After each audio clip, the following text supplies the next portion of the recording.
नमस्कार, जय श्री कृष्णा। आज हम आपको बताने जा रहे हैं कि यदि आप मिथुन लगन के जातक हैं तो आपके लिए मई 2020 किस तरह से बीतने वाला है। आज हम आपको लग्न के अनुसार बताएंगे कि ग्रहों का ट्रांजिट किस तरह से आपको प्रभावित कर रहा है। तो सबसे पहले आपको जानना होगा कि मिथुन लग्न वाले जो भी जातक हैं वह द्विस्वभावात्मक होते हैं। क्यों? क्योंकि इनका लग्न जो होता है 3 नंबर का होता है। यदि आपके बर्थ चार्ट में आपके पहले भाव में ये होता है प्रथम भाव, यहाँ पर 3 नंबर यदि विद्यमान है तो आप समझ लें कि आपका मिथुन लगन है। ठीक है, और बहुत ज्यादा पूछने की कोशिश ना करें, सीधे सीधे मेरे वीडियो को देखें और समझ जाएं। ठीक है, क्योंकि आप हर छोटी बात को मैसेज के द्वारा पूछने लगते हैं कि ये कैसे है, वो कैसे है। और चंद्र राशि से गोचर सबसे ज्यादा सटीक माना जाता है मित्रों, क्योंकि लग्न जो है वो हमारा 50% है, चंद्रमा 25% है एंड सूर्य भी 25% है। तो ये चारों मिलकर 100% होते हैं। लेकिन गोचर के परिप्रेक्ष्य में सबसे ज्यादा क्रियान्वित होता है चंद्रमा। चंद्रमा हमारे मन को प्रभावित करता है और मस्तिष्क को क्रियाशील बताता है। तो जैसे जैसे गोचर का मूवमेंट होता है वो सबसे ज्यादा हमें दिन प्रतिदिन हमारे ऊपर प्रभाव डालता है। लेकिन आज मैं आपको लग्न से बता रही हूँ, लग्न से भी गोचर की स्थिति देखी जाती है लेकिन चंद्रमा से कम। ठीक है, अब हम आपको बताएंगे कि ये जो लग्न होता है वह कैसा होता है।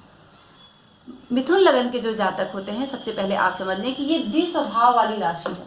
ठीक है, और कठोर बुद्ध का स्वभाव होता है मिथुन लगन वाले जातकों के अंदर और द्विस्वभावात्मक होते हैं। अपने पूरे जीवन में ये द्विस्वभावात्मक होने की वजह से बहुत सारे नुकसान उठाते हैं, बहुत सारे रिलेशनशिप टूट जाती है तो और कूटनीति से आगे बढ़ते हैं। पैसा भी जो ये कमाते हैं वो अपने जीवन में कूटनीति से कमाते हैं। सतोगुण तत्व होता है इस मिथुन लगन वाले जातकों का।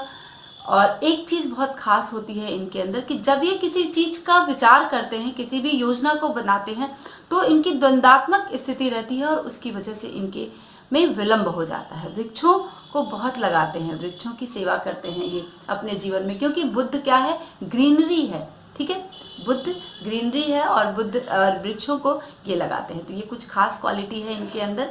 अब हम चलते हैं कि किस तरह से ग्रहों का संचरण इनको प्रभावित करता है। सबसे पहले आप जान लें कि जो मिथुन लगन के जातक होते हैं कौन से ग्रह इनके लिए शुभ होते हैं और कौन से ग्रह अशुभ होते हैं। उसके बाद हम प्रेडिक्शन शुरू करते हैं। शुक्र और बुध इनके लग्न के लिए शुभ होता है, क्योंकि देखिए शुक्र इनका पंचमेश है और बुध इनका लग्नेश है। ठीक है, तो शुक्र बुध इनके लिए बहुत शुभ होता है।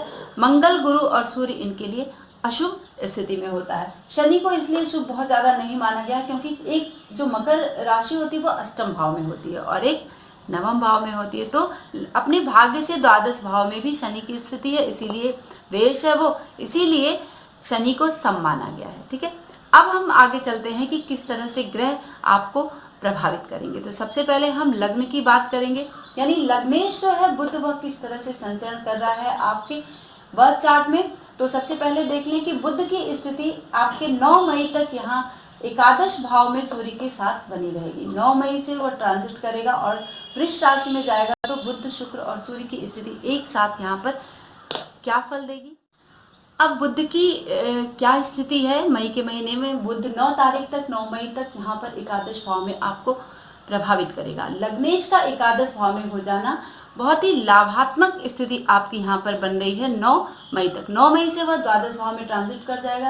लग्न से जब हम एकादश और द्वादश भाव को देखते हैं तो बहुत ज्यादा परिणाम वाली स्थिति यहाँ पर नहीं बनती है। सामान्य स्थिति लग्न से यहाँ पर बनती है और वैसे भी मिथुन राशि पर अष्टम ढैया चल रही है, क्योंकि मिथुन लग्न के जो भी जातक हैं शनि का जो ट्रांजिट है उनसे दसम भाव में और यहीं पर बृहस्पति की भी स्थिति है। आप देखें यहाँ पर शनि, मंगल और गुरु अष्टम भाव में यहाँ पर ट्रांजिट कर रहा है। तो अष्टम भाव में ट्रांजिट ये शुभ स्थिति नहीं है शनि की।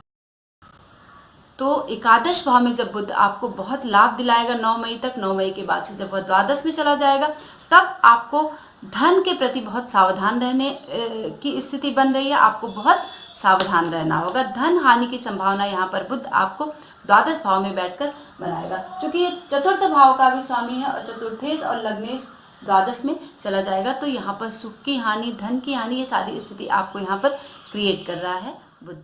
अब सूर्य आपके तृतीय भाव का स्वामी है। आप यहाँ पर देख लें, तृतीय भाव का स्वामी और जाकर एकादश भाव में संचरण करेगा सूर्य 14 मई तक। ठीक है। 14 मई से वह वृष राशि में संचरण करेगा और 17:16 पर सूर्य की स्थिति 17:16 पर वह वृष राशि में ट्रांजिट कर जाएगा, यानी संचरण करेगा वृष राशि में। तो एकादश भाव में सूर्य की स्थिति यानी तृतीयेश का एकादश में चले जाना, वो भी बुध भी यहाँ पर लाभ आपको प्रदान कर रहा है और सूर्य भी यहाँ पर आपको लाभ वाली स्थिति बना रहा है। जब हम लग्न से सूर्य के गोचर को देखते हैं तो बहुत परिणाम वाली स्थिति यहाँ पर सूर्य और बुध के विषय में बहुत पॉजिटिव स्थिति यहाँ पर नहीं बताई गई है, लेकिन यहाँ पर सबसे ज्यादा महत्वपूर्ण गुरु और शनि का ट्रांजिट होता है और मंगल का होता है, लेकिन यहाँ पर बुध और सूर्य के विषय में बहुत ज्यादा यहाँ पर परिणाम नहीं आपको मिलेंगे। तो एक लाभात्मक स्थिति आप समझ सकते हैं तृतीयेश का एकादश में चले जाना और लग्नेश का एकादश में चले जाना। लेकिन 14 मई के बाद से सूर्य यहाँ पर आपको शुक्र के साथ ट्रांजिट करेगा। शुक्र अपने ही घर में है, ये विलासात्मक स्थिति यहाँ पर बना रहा है, बहुत विलासपूर्ण स्थिति, हर चीज का सुख, सैया सुख, ये चीज आपको शुक्र यहाँ पर प्रदान करेगा। तो सूर्य वहां पर बैठकर आपको स्त्रियों से सावधान रहने की जरूरत है, ठीक है।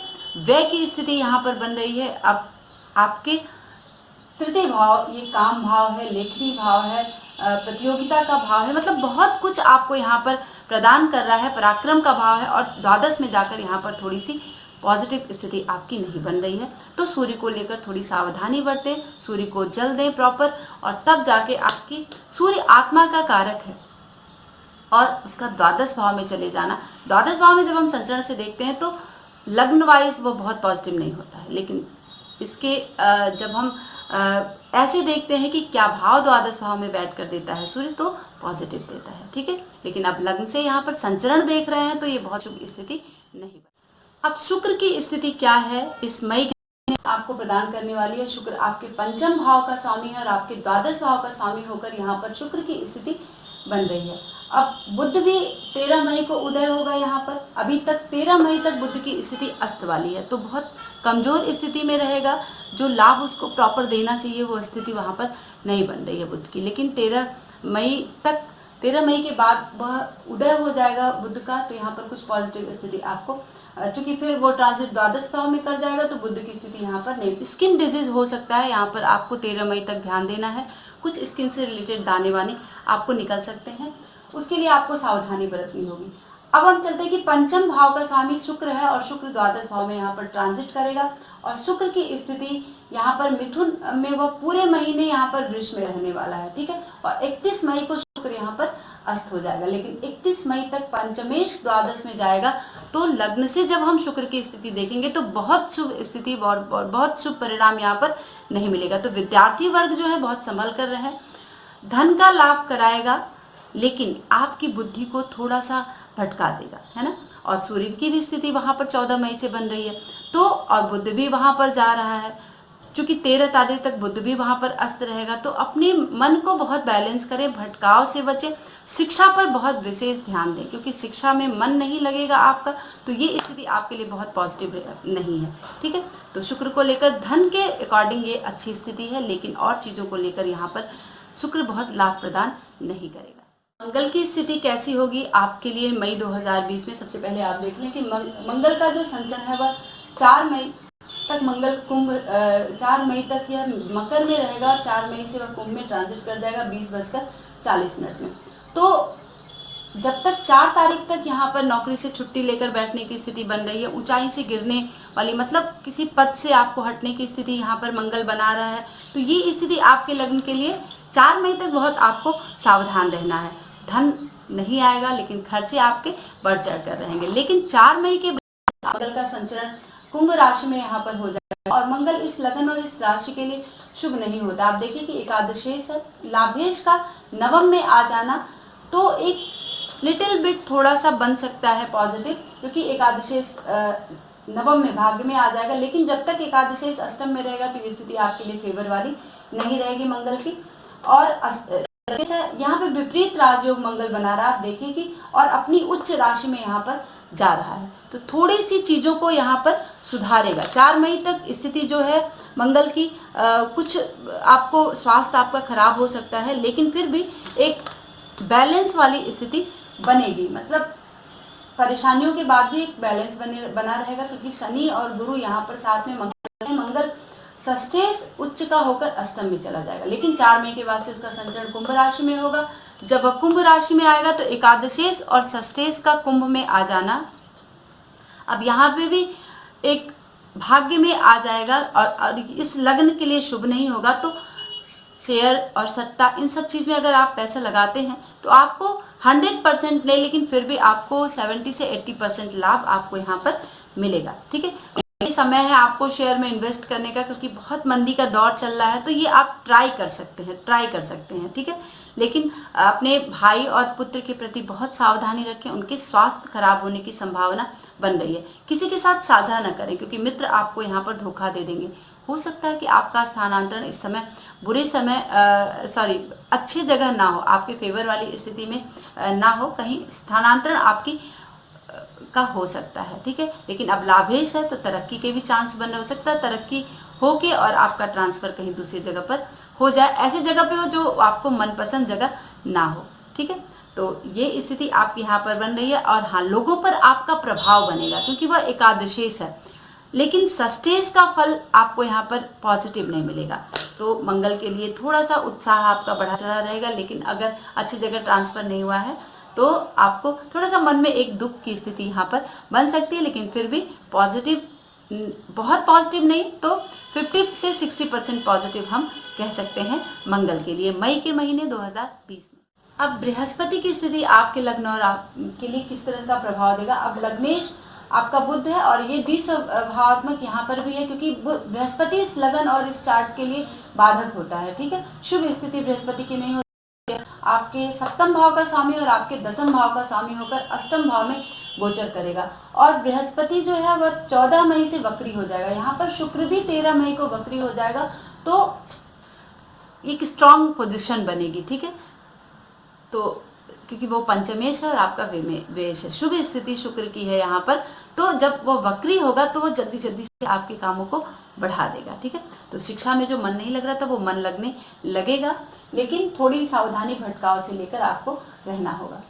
बृहस्पति की स्थिति अष्टम भाव में रहेगी और 14 मई तक वह पूरा प्रभाव आपके अष्टम भाव का देगा, लेकिन जब वह वक्री हो जाएगा 14 मई से 20:02 पर, तो वह आपके सप्तम भाव का भी प्रभाव यहाँ पर प्रदान करेगा। तो केतु से रिलेटेड वह प्रभाव आपका करेगा, लेकिन 14 तारीख तक चूंकि शुभ नहीं है तो यहाँ पर आपको व्यवसाय के प्रति बहुत सावधान रहने की जरूरत है। हो सकता है व्यवसाय बंद करने की स्थिति आ जाए। ठीक है, और जो फूड से रिलेटेड जो चीजें हैं उसमें अड़चने आपको आ सकती हैं। जो भी मिथुन लग्न के जातक हैं उनको इन सब चीज का प्रॉब्लम हो सकता है, और एक जिसको हम कहते हैं कि ओवरऑल एक कष्ट वाली स्थिति यहाँ पर बृहस्पति आपको प्रदान कर रहा है। ठीक है, और गुप्त ज्ञान जो है उसमें आपकी रुचि बढ़ेगी, इस तरह की स्थिति बन सकती है, क्योंकि हमेशा बृहस्पति एक पॉजिटिव चीज आपको देता है, क्योंकि वो शुभ ग्रह है। ठीक है, और ये अगर कोई आपसे पैसा ले लिया तो वो आपको लौटाएगा नहीं है। अकस्मात मृत्यु तुल्य कष्ट आपको यहाँ पर मिलने की संभावना बन सकती है, ये मैं आपको बता रही हूँ, इससे सतर्क रहें। लेकिन 14 मई को जब वह वक्री होकर आपके सप्तम भाव के प्रभाव को देगा, चूंकि शुभ नहीं है तो वह आपके व्यवसाय में थोड़ी सी प्रॉब्लम क्रिएट करेगा। स्त्री और बच्चों को लेकर, पत्नी और बच्चों को लेकर थोड़ी सी सावधान रहें, उनके स्वास्थ्य खराब होने की दिक्कत हो सकती है। ठीक है, मित्र आपको धोखा देंगे निश्चित तौर पर काम में, जब अगर जिस भी काम में आप हाथ डालेंगे, क्योंकि बाधक भी है ये बृहस्पति, और अपने से द्वितीय भाव में गया और फिर वह बकरी होकर सप्तम के प्रभाव को आपको प्रदान करेगा। ठीक है, परीक्षा की पोजीशन हो, विद्यार्थी वर्ग जो हो उनको परीक्षा या इन सब मामले में जो उनका रिजल्ट आएगा वो उनके फेवर में नहीं आएगा। अगर आप किसी अदालती मामले में फंसे हुए हैं तो वो निर्णय भी आपके पक्ष में नहीं आना। वैसे भी लॉकडाउन चल रहा है तो ये स्थिति अभी बंद ही है, छोड़ दीजिए उसको। ठीक है, और पत्नी को लेकर थोड़ी सावधानी बरत लें। ठीक है, पुत्र से रिलेटेड अगर कोई शुभ काम है तो उसमें बृहस्पति का आप उपाय करें, तब जाके आपको पॉजिटिव रिजल्ट यहाँ पर मिलेगा। और विवाह की स्थिति बन रही है, अगर विवाह से संबंधित बातें चल रही हैं तो उसका योग आपको यहाँ पर बन रहा है। और हाँ, अदालती मामलों में समझौता कर लेते हैं तो ये पक्ष आपके फेवर में। केतु की स्थिति आपके सप्तम भाव में, यहाँ पर बृहस्पति भी वक्री होकर आपके सप्तम भाव के प्रभाव को देगा, और केतु भी आपको यहाँ पर वाद विवाद हो सकता है आपकी पत्नी से, आपके साझेदार से, जिसके बिजनेस में कुछ वाद विवाद की स्थिति यहाँ पर केतु क्रिएट कर सकता है। तो उसके लिए सावधानी बरतें, बहुत कूल एंड बहुत पीसफुल आप अपने व्यक्तित्व को रखें, क्योंकि ये बाधक है, आपके व्यवसाय में बाधा डालेगा, स्त्री पुत्री सब सुख में आपको बाधा यहाँ पर बृहस्पति डालेगा। और राहु जो लग्न में बैठा है तो ये हानि कराने के लिए बैठा है। अब चूंकि अब कहेंगे मिथुन लग्न में उच्च का हो जाता है, ठीक है, लेकिन फिर भी आपको थोड़ा सा इन हानि से बचना होगा, क्योंकि केतु और बृहस्पति और राहु आपस में कॉम्बिनेशन कर लेंगे, युति और दृष्टि बन जाएगी, तो इसमें सावधानी बरतने की जरूरत है। हम चलते हैं शनि की स्थिति। मकर राशि में शनि यहाँ पर अष्टम भाव में होगा और शनि जो है वह 11 मई से 9:39 पर वक्री हो जाएगा और यह 29 सितंबर तक वक्री रहेगा और फिर 29 सितंबर से यह मार्गी होगा। तो शनि अष्टम भाव में बैठकर आपको शनि की ये पोजीशन यहाँ पर बहुत, इस स्थान में जो शनि जो है बहुत ज़्यादा महत्व रखता है, शनि का जो ट्रांजिट है बहुत ज़्यादा महत्व रखता है, क्योंकि शनि आपके लग्न और राशि के लिए सामान्य स्थिति है। एक जो इसकी मूल त्रिकोण राशि है भाग्य स्थान में है और एक राशि यहाँ पर अष्टम भाव में है, तो इसीलिए बहुत शुभ नहीं इसको हमने दिया है या माना गया है, हमारे शास्त्रों में सामान्य इसको माना गया है। तो अगर आप इस तरह की शुभ है या फिर अशुभ है, ठीक है, तो इस स्थान में जब शनि का ट्रांजिट होता है तो वो बहुत पॉजिटिव स्थिति नहीं बनती है। तो आपको इस महीने में शनि का उपाय सबसे विशेष करना होगा और बृहस्पति का उपाय। अगर आप शनि और बृहस्पति के मंत्रों का प्रॉपर जाप करते हैं तब जाके आपके लिए बहुत अच्छी स्थिति ये मई का महीना मिथुन लगन वाले जातकों के लिए बन रही है। कारावास का अगर योग बन रहा है, कोई भी मामला है तो उसमें उलझे ना, ठीक है, नहीं तो कारावास की संभावना पूर्ण बन जाएगी। और अगर आपकी जन्मपत्री में कारावास योग है तो ये स्थिति बन रही है, कहीं से आप निलंबित किए जा सकते हैं, ठीक है, व्यापार बंद होने की संभावना बन रही है, धन की हानि होगी, पत्नी पक्ष, पुत्र का पक्ष या फिर आपका हेल्थ, ये सब कुछ मैटर कर सकता है। आपको बहुत ध्यान देने की जरूरत है। विदेश यात्रा की संभावना बन रही है, लेकिन बहुत संभल के आपको यात्राएं करनी होंगी, क्योंकि इस समय जो स्थिति चल रही है पूरे विश्व में बहुत पॉजिटिव नहीं चल रही है। किसी भी काम में अगर आप हाथ डालते हैं तो शनि का ट्रांजिट यहाँ पर आपको असफलता के चांसेस दिलाएगा। अदालत के जो भी मामले हैं वो आपके निर्णय में नहीं जाएंगे, नहीं पक्ष में जाएंगे, तो आपको शनि को लेकर यहाँ पर पूरा उपाय करना है। मतलब जिसको हम कहते हैं शारीरिक, आर्थिक और मानसिक, इन सब तरह से आपको शनि यहाँ पर कष्ट देगा और आपका जो मन है वो विरक्त होता चला जाएगा। एक होता है ना, हम विरक्त, मन एकदम विरक्ति की तरफ जा रहा है और कुछ स्थिति हमारे पॉजिटिव नहीं मिल रही, तो ये चीज़ आपको बहुत ध्यान देने की ज़रूरत है। शनि के मंत्रों का जाप करें, शनि से रिलेटेड चीज़ों का दान करें, तब जाके शनि आपके बहुत फेवर में आएगा और तब वो आपको पॉजिटिव रिजल्ट देगा, ठीक है। शनि का जो मंत्र है नीलांजन समाभासम रविपुत्रम छायामार्तम संभूतम तम नमामि शनश्चरम, इसके 108 बार इसको करें, या फिर नॉर्मल सा ओम शम शनिश्चराय नमः हनुमान जी की आराधना करें और बजरंग बाण करें, क्योंकि स्वास्थ्य से रिलेटेड चीज़ें भी यहाँ पर शनि अष्टम भाव में बैठकर आपको देगा। और जब वो वक्री हो जाएगा तो वह आपके सप्तम भाव के भी प्रभाव को देगा, ठीक है, क्योंकि वह 11 मई से जब वक्री होगा तो वह आपके सप्तम भाव के भी प्रभाव को देगा, क्योंकि अष्टम भाव का जो स्वामी है वह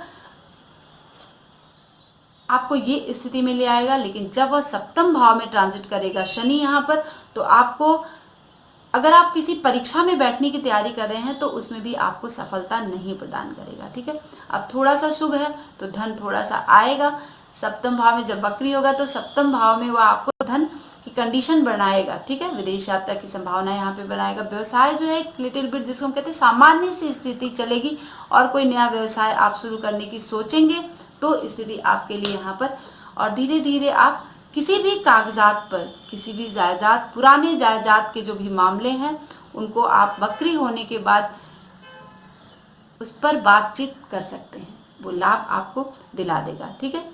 धन मिलने का योग यहाँ पर बनेगा जब 11 तारीख से शनि वक्री हो जाएगा 9:39 पर, तो आपको यहाँ पर कुछ डिसीजन आप ले सकते हैं शेयर में या फिर सट्टा लॉटरी, इन सब में आपको फिर वक्री होने के बाद शनि लाभ दिलाएगा।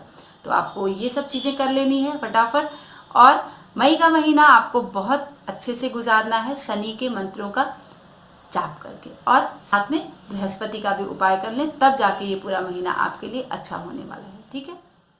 अब चंद्रमा की स्थिति आपके लग्न में जब रहेगी तो लग्न और राहु, यहाँ पर चंद्रमा और राहु एक साथ ट्रांजिट करेगा, तो यानी 26, 27 और 28 तारीख को ये 3 दिन आपको थोड़ा सावधानी बरतना होगा, और चंद्रमा को लेकर आपको पैसा बहुत खर्च होगा, मन अस्वस्थ रहेगा, असंतोष जैसे रहता है ना, बहुत ऐसा फील होगा, लो फील होगा, जिसको लेकर आपको ये 3 दिन अच्छा नहीं गुजरने वाला है। व्यर्थ के खर्च होंगे, उससे आपको बचना होगा, और मन में एक विचार अच्छा नहीं आएगा चंद्रमा को लेकर। वैसे अगर सिंगल चंद्रमा यहाँ पर रहता लग्न में तो आपको अच्छे विचार आते, बट राहु के साथ है तो ये स्थिति अच्छी नहीं है। तो मिलते हैं नेक्स्ट वीडियो में नए विषय के साथ। और हाँ, शनि और बृहस्पति का उपाय आपको यहाँ पर करना होगा।